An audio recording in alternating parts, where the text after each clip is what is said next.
يعلو البنيان وتعمر أوطان، لكن أساس المعمورة أن نبني إنسان. هذا هو العمران،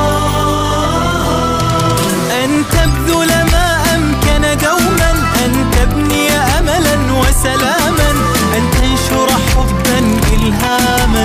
هذا هو العمران، بقليل أو حتى بكثير، مدامت نيتنا للخير، الكل يساهم في التغيير. هذا هو العمران، النعمة لا تبقى قد ترحل يوما، إلا بالشكر تزيد لنهنأ دوما.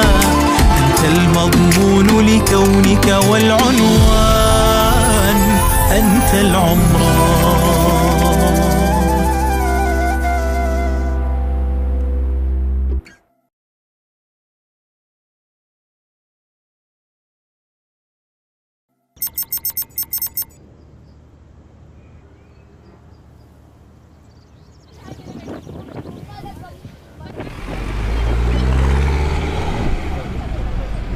الطريق ده سبحان الله لحد اثيوبيا.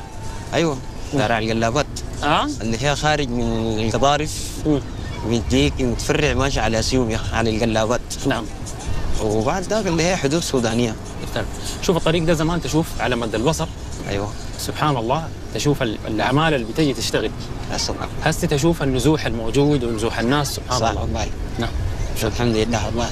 الحمد لله. ربنا قادر على كل حال. نعم ربنا قادر. طيب. الحمد لله. الحمد لله على كل حال. هو الشاعر السوداني الكبير اسماعيل حسن في رائعته بلادي أنا قال بلادي الجنة للشافوها وللبر بيها سمت، بلاد ناس تكرم الضيف وحتى الطير يجيها جعان ومن أطراف تكيها شبع. ديل أهلي بلاد ناس يفضلوا الغير على ذاتهم، يقسموا اللقمة بيناتهم ويدوا الزاد حتى لو كان مصير جوع. تخيل كيف يكون الحال لو ما كنت سوداني. هذه المعاني كل من ينزل أرض السودان كان يعيشها بين أهل السودان. وسبحان الله جاءت هذه الحرب كسحابة صيف غيمت على هذه المعاني، وأصبحت الصورة التي نراها والتي نعيشها الآن هي صورة النزوح، لدرجة أننا نعيش في أكبر أزمة نزوح عرفتها البشرية في هذا العصر، وهي أزمة السودان جراء حرب السودان المنسية. واليوم إحنا في زيارتنا للسودان نرى في الشارع حال النازحين، فقررنا أن نزور المراكز التي تأوي النازحين لكي نعكس ما هو النزوح وكيف يعيش الإنسان السوداني النازح هذا الواقع المنسي والمغيب عن العالم.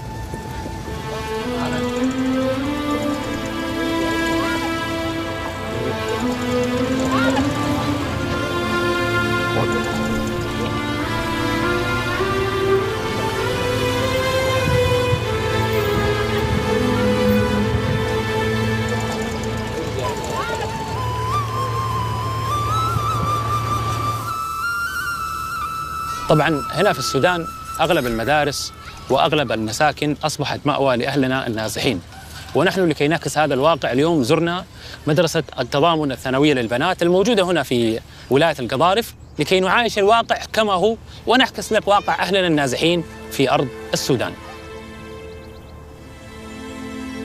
أيوة عندنا شلطية 100 100 100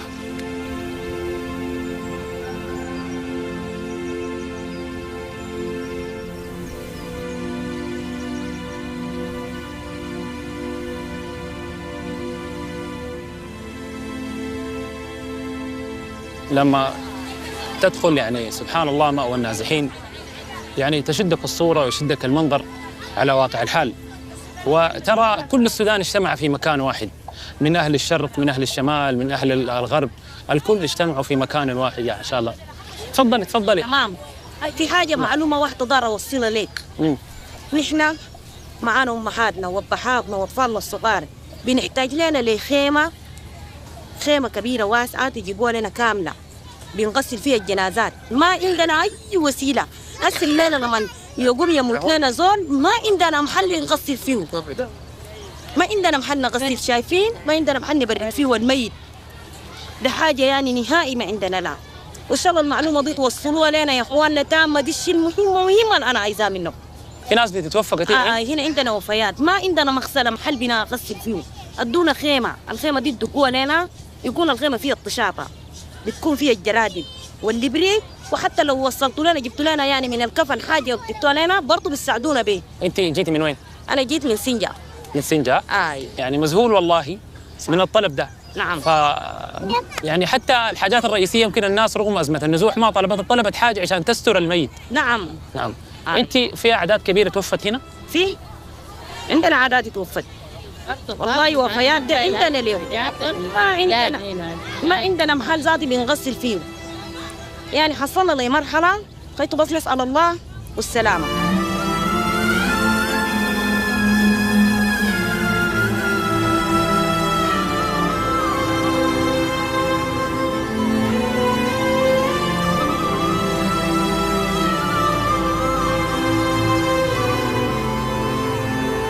واسقنا بيته وفرش بيته، يعني كان قاعد عزيز ومكرم.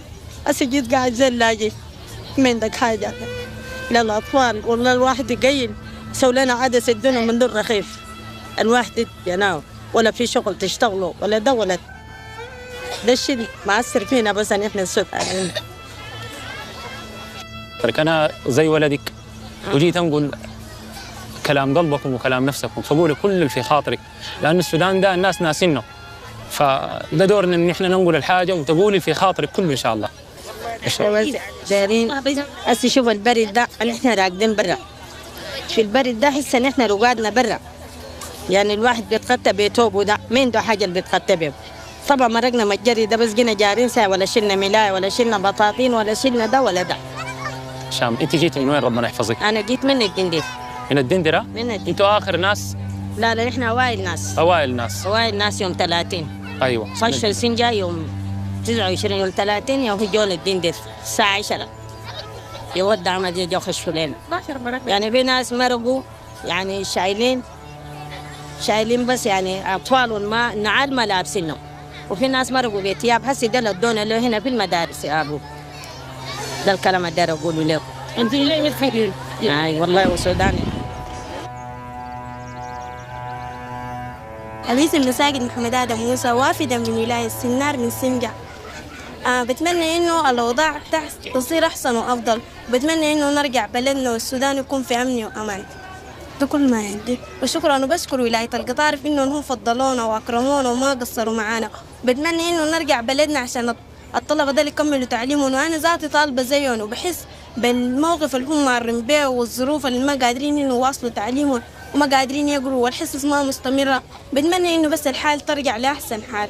بتمنى إن السودان يرجع زي ما كان. ربنا يحفظك. أنت جاي من وين؟ من سنجا. من سنجا. أنت زعلان إنه الطلاب دول ما قادرين يقروا لأنه أنتوا ساكنين هنا؟ أي. لا هم ما شايفين كده.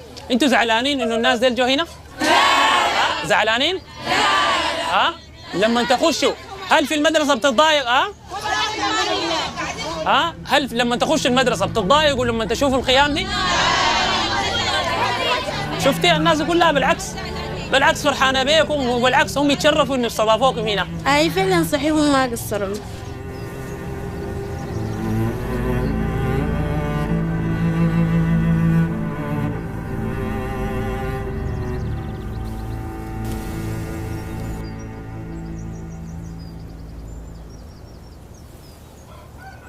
لما وصلنا إلى هذا المخيم وجدنا أن أكثر من 1500 إنسان يعتمدوا فقط على هذا البرميل الموجود خلفي، وهذا يعكس لك واقع معاناة موجودة هنا في مخيمات النازحين وفي مآوي النازحين، بأن الماء الذي هو سند الحياة وعصب الحياة تجد هذه الصفوف الطويلة جدا. الناس من الصباح الباكر بتصف صفائح الماء الموجودة لها وتحجز مكان، لأنه أي أسرة حصيلتها من الماء فقط هذه للشرب وللاستحمام والاستخدامات الطعام، هذه فقط في اليوم الواحد.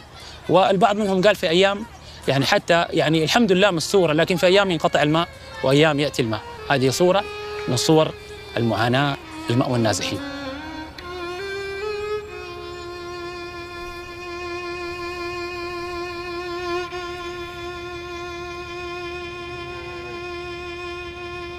كيفك يا أم؟ إن شاء الله بخير وعافية. والله نحمد الله يا ولدي، نحمد الله يا هو. جينا وقعدنا في بلد هنا يعني 5 شهور. من وين أنت جاية يا أمي؟ من سنار. من سنار ها؟ أيوة. إن شاء الله ربنا يوليك بالعافية. هسه أنت ماشية وين كنتي؟ إيش الحمامات دي بس. الحمامات اللي هنا؟ أي. هسه أنت كلكم يا أمي في المخيم دي بس حماماتكم؟ أي. ها؟ أي بس الناس دي يستحموا وده ورجال ورجال. نعم. وبتقيفي كم أنت لحد ما تصلي؟ والله واحد يعدي ساعة ولا ساعة ونص حتين، دي يخشوا دين ودي يخشوا دين وقتين كده واحد يخش. وعندك أسرتك هنا؟ عندي هاي في. كم أسرتكم هنا؟ عندي أنا 7. 7؟ هاي بنتي. قاعدين كلكم هنا؟ قاعدين هاي بعيال. في خيمة هنا ده؟ لا هنا قاعدين برا وقاعدين هنا. إن شاء الله ربنا يرفع عنكم يا أمي إن شاء الله. إن شاء الله ربنا يرفع يسوي شنو عاد كل حاجة بيد الله. نعم.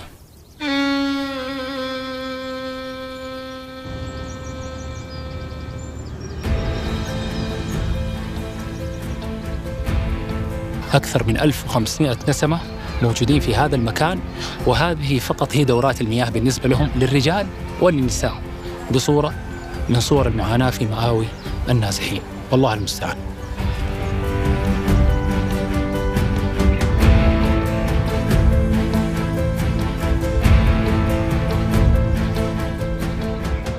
السلام عليكم. مرحبا. كيف حالك؟ ان شاء الله طيبه؟ مرحبا حبيبي. كيف حالك؟ ان شاء الله بخير وعافيه. الله يبارك فيك. ربنا يحفظكم ان شاء الله يا اخي، ربنا يحفظكم ان شاء الله. كيف اخباركم؟ بخير ان شاء الله. امين. ربنا يحفظك. انا استاذنك اقعد معاكي. والله مع العسوله دي. تقني في الفرشه. لا انا كويس، مرتاحين والله. مرتاحين والله. السلام عليكم. امين ان شاء الله. كيف اخبارك؟ والله الحمد لله. نعم يا رب أكبر. والله يا ولدي نحن نزعنا كذا حاليا، جينا للقطارف من سنار. نعم. يعني واحد ضربوا السنجة، أول شيء ضرب السكر وضربوا العمارة، قمنا جاريين، شلنا أطفالنا وجرينا. نحن جارين ليل ونهار حتى رقدنا في ود العباس. 6 أتايم يشهد الله. 6 أتايم أم وأبو. يعني أنتوا بيتكم عندهم؟ عندنا هاي. أنت منو توفى عليكي؟ بناتي 2. بناتك 2 توفوا؟ 2 توفوا. بيتين؟ 10 سنة ولا 8 10 سنة. البنات الصغيرة قال عمرها 30 خشت المدرسة. أيوة. فعندك 200 توفوا؟ أيوة والله. أولادهم أيتام، البيت ده أويهم؟ أيوة. تايم ده حق جدهم. أيوة. حق جدهم، ما بيت أبوهم، حق جدهم. ونزحوا معاكي الأيتام دي؟ نزح، أنا خليهم ده ابن حبيبي. أكيد. يعني هسه هم موجودين معاك؟ أيوة والله الحمد لله. الحمد لله ولدي. بنفرج فرشاتنا دي بننوم فيها. فرشة ذاتها ما عندنا، بنفرج ديل بس وملاياتنا وبنرقدوا. فرشة ذاتها ما عندنا. أنت بس ديل نفرش للشفع. أنا الكبير عندي بطانية وشوال هداك بفرش وبرقد فوق. وهي الحمد لله يا ولدي. الحمد لله يعلم الله. والله الحاجة جنبك دي ما أقول لك كلام كذب صادق. أنا نايمة مع الصباح يعني راجل لقيت ناس كتار قدامي، قلت له ده شنو؟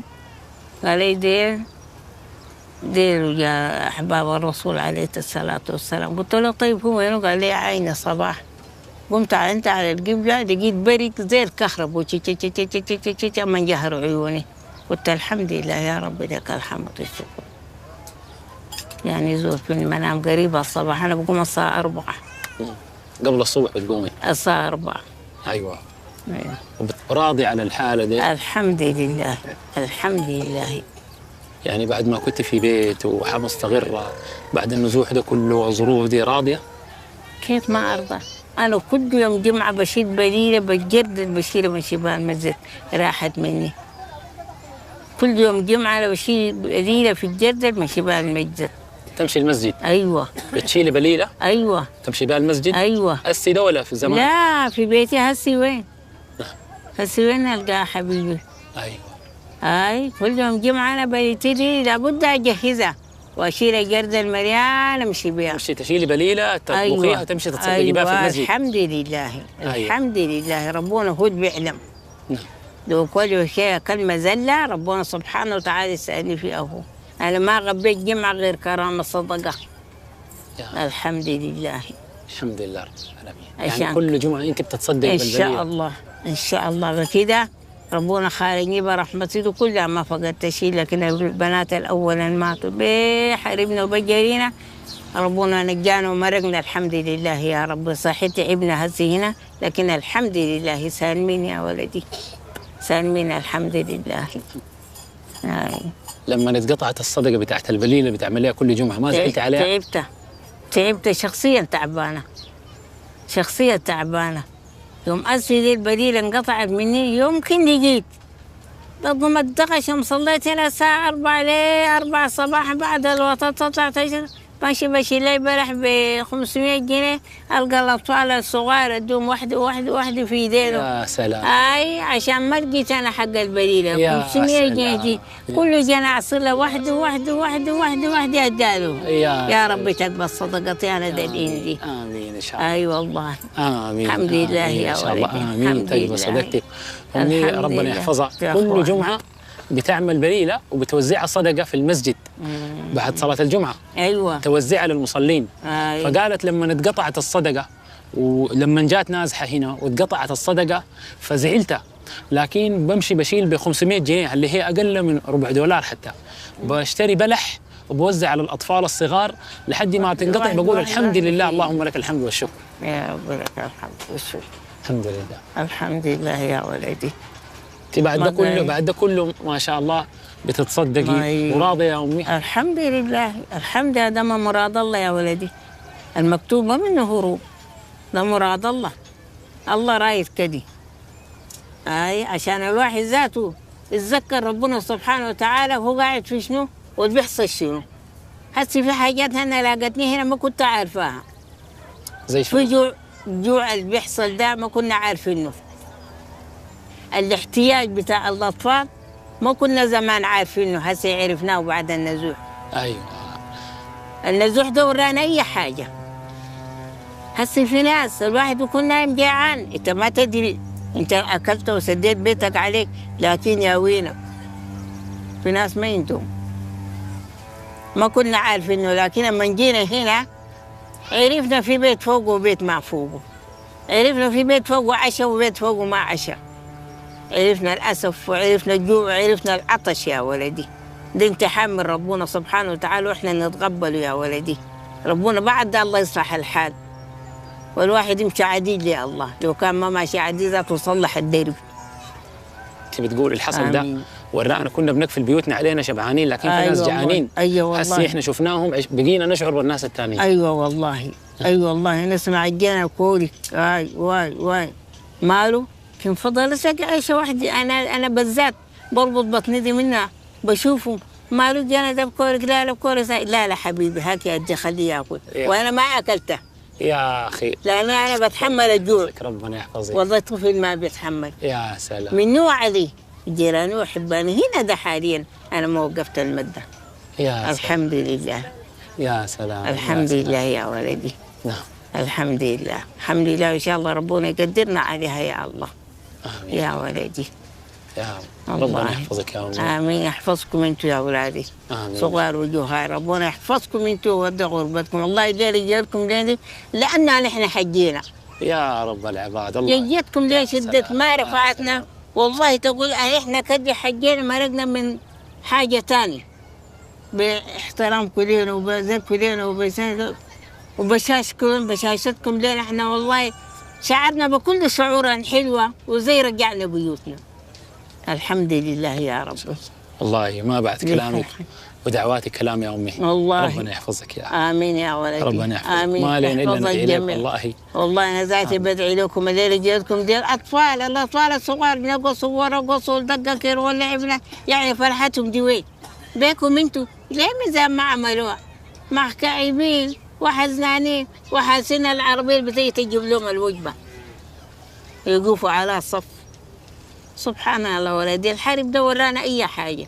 لقمة الكتر بقوفوا على الصف يا ولدي، يدوك كمشة تشيله وتمشي، كمشة دي تحمد بها الله وكانوا يوقفوكم الصف لغاية هناك. الحمد لله يا رب لك الحمد والشكر يا ولدي. الحرب ده درس للناس تفهمه، منا عذاب وعقاب لكن فيها دروس الواحد يفهمها.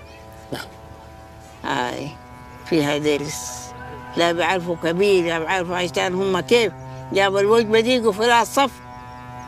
كمشة كمشة كمشة كمشة، وشوفوا على الصغار زحوا. كل رحمة، وين رحمة في الصغار دي؟ أهلكم شاوروا أنتوا زحوا، يمكن أهلهم مشوا الخلع.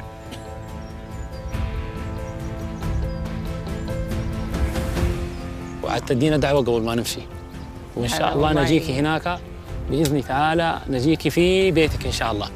قولي يا الله نجيكي في بيتك إن شاء الله. يا ريت يا رب ودينا دعوة العالمين. عاد، ادينا دعوة. يا ريت يا رب العالمين. أنا كنت جوتين وبقى عندكم بعيوني، أنا ما بكرمكم باكلكم لحم. أيوه. أنا بقى عندكم بعيوني كده عشان وجعنا أكلكم لحم بإذن الله من بابكم. والله دعواتك أكبر كرم. أي يديكم العافية يا أولادي. جيتكم دي الليلة فرحتنا، والله شعرنا بشعور شديدة. الله يديكم العافية، الله يفتح عليكم. آمين. الله يفتح عليكم فتحا مبين يا رب العالمين. طبعا أثناء وجودنا في المخيم جاء خبر تحرير سنجة من قبل القوات المسلحة السودانية، واحنا بنعايش المخيم والناس كلها فرحانة، ويمكن ساهمت على كل أحزاننا في اللحظة دي. مبروك يا أخي، مبروك يا مبروك يا مبروك.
واحنا بنعايش اهلنا هنا اللي نزحوا من سنجة تحديدا، وسبحان الله يشهد الله جينا المخيم عفويا واغلب اهل سنجة، واثناء وجودنا يجي خبر تحرير سنجة، ويا كرم الله سبحانه وتعالى.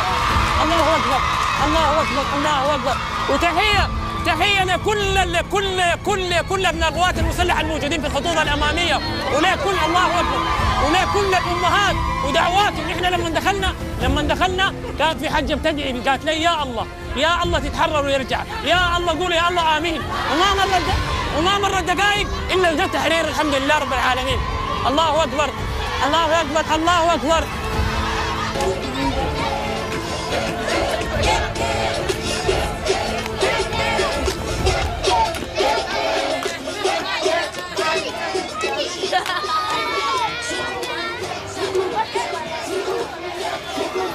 يا امي انت لما دخلنا انت جيتي قلتي ادعي يا ولدي الله ينصرنا. ايوه والله. وسبحان الله انا قلت لك جايك ده اسمع منك. ايوه والله. وما مشيت 5 دقائق الا وجا خبر النصر. ان شاء الله. الحمد لله رب العالمين. وقولي في خاطر ان شاء الله، وديشنا بالنصر 100%. الحمد لله. ديشنا عمره ما بخاف. اجانا بسيول حاله السودان، اما عندنا طيارات ودبابات بسيطه. ديشنا انتصر ونرجع بيوت للسنار. يا الله يا الله يا الله يا بيوت مسالين يتامى، وحمنا وتعبنا وشقينا وجوعنا وعطشنا يا رب. الله يساعد البلد. امين.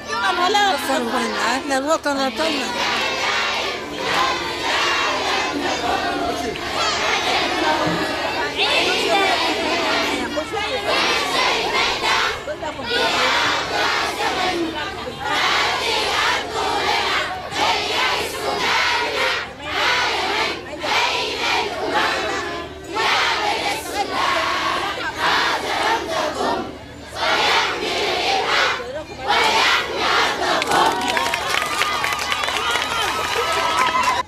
يمكن دي لحظة ما تصف الكلمات ولا وتتعالى عنها أي وصف أو عبارة. والله يمكن الفرحة احنا شفناها في عيون الناس الموجودة.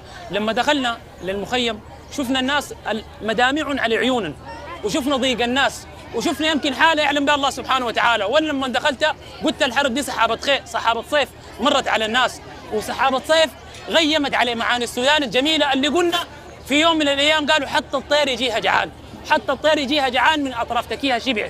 فالبلد كانت بلد خير، والحمد لله لما جينا شفنا هنا ده المأساة على عيون الناس. لكن في لحظة بين غمضة عين واستفاغتها يغير الله الحال من حال إلى حال. وسبحان الله ربنا قادر على كل شيء. وتشاء أنت من البشائر قطرة ويشاء ربك أن يغيثك بالمطر، وتشاء أنت من الأمان نجمة ويشاء ربك أن يناولك القمر.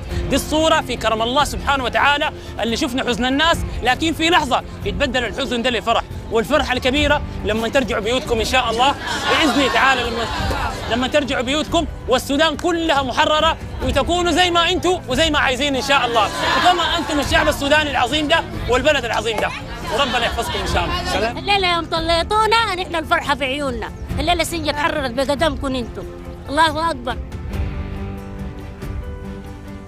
هذه هي الصورة الجميلة لأرض السودان ولهذا الشعب العظيم الذي يستحق كل فرج الله سبحانه وتعالى وكل هذه الفرحة. والله الكلمات تتخاذل لا أستطيع أن أرتبها، ولكن ما في القلب وما في المشاعر فوق أي كلمة. فنسأل الله سبحانه وتعالى أن يديم الأفراح. والتحية للجنود المرابطين في الخطوط الأمامية والمدافعين عن كرامة هذا الوطن في معركة كرامتهم. وفرحة هؤلاء الناس تكفيكم، ودعوة هؤلاء الناس تكفيكم. ونسأل الله أن يعود السودان آمناً مطمئناً بإذن الله، وغزة وسائر أوطان المسلمين يا رب العالمين. جند الله والوطن الفداء لهم نحن العود عند النحل نسأل المجد لا سمن هذه الأرض لنا هل يعز عالما بين الأمم يا بني السودان أنا رمزكم يحيي العزة ويحيي أرضكم. الله أكبر.